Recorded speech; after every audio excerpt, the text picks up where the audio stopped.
காலையில் டிஃபனுக்கு வந்து பார்த்திங்கன்னா சிகப்பு கவுனி அரிசியில் வந்து தோசையும் கொஞ்சம் கார சட்னி ஏதாவது பண்ணி சாப்பிட்லான்னு வந்து தோணுச்சு. சரி ஓகேன்னு சொல்லிட்டு பூண்டு கார சட்னி பண்ணலான்னு தான் வந்து ரெடி பண்ணிகிட்ருக்கேன்.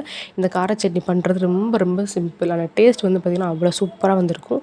எப்படி பண்ணலான்னு பார்த்துடலாமா? கடையில் ஒரு 2 ஸ்பூன் அளவுக்கு நல்லெண்ணெய் வந்து விட்டுக்கோங்க. இது கூட 20 சின்ன வெங்காயம், 20 பல்லு பூண்டு, காரத்துக்கேற்ப மிளகாய் வத்தல், புளி, கொஞ்சம் பெருங்காயத்தூள் இதெல்லாம் வந்து சேர்த்துட்டு நல்லா வதக்கிக்கோங்க. அதுக்கப்புறமா உப்பு சேர்த்து ஜாரில் சேர்த்துக்கோங்க. நல்லா கம்ப்ளீட்டாக ஆறுனதுக்கப்புறமா ஜாரில் சேர்த்து அரைச்சிக்கோங்க.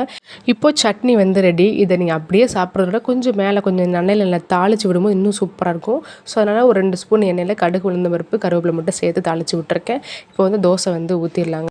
நான் வந்து நேற்றுக்கே மாவு அரைச்சதுனால நல்லா வந்து புளிச்சு வந்து வந்துருச்சு. ஸோ தோசையுமே வந்து பார்த்திங்கன்னா நல்லா கிறிஸ்பியாக வந்து வருது. கொஞ்சம் நல்லா மாவு புளிச்சிட்டு அப்படி நல்லா தோசை வந்து நல்லா கிறிஸ்பியாக வந்துருக்கும். ஸோ நான் புளிப்பாக இருக்கிற தோசைக்கு நல்ல கார சட்னிக்குமே நிஜமாக என் ஹஸ்பண்ட் வந்து ரொம்ப சூப்பராக இருக்குன்னு சொன்னாங்க. நீங்களும் ஒன் டைம் வந்து ட்ரை பண்ணி பாருங்கள்.